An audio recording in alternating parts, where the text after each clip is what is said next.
haddii aad Jarmalka da' khalada ku joogtid, dhib noocee ayaa kaaga iman karaa? Da'dana ama taariikhda dhalashada miyaa la iska beddeli karaa?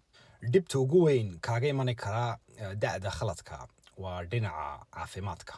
Haddii aad taariikhda dhalatay wax badan ka beddeshid, dhakhtarku wuxuu kuu qori karaa dawo aan lagugu talagelin. Waxaad midda kale ogaataan, Jarmalka waxaa ka jira wax la yiraahdo ärztliche Schweigepflicht. wax kasta oo dhakhtarka aad u sheegtid, dhakhtarku qof kale lama wadaagi karo.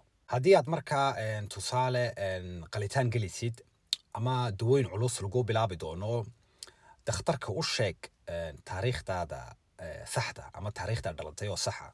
Ta kalena waxa weeyaan taariikhda dhalatay wax ma laga beddeli karaa. Arrintaasina waa sida magaca weeyaan. Haddii aad magacaaga ama taariikhda dhalatay aad doonaysid inaad wax ka beddeshid, waa inaad cadeymo adag keentid oo aad u geysid Standesamtiga. Iyaga markaa dib u eegi.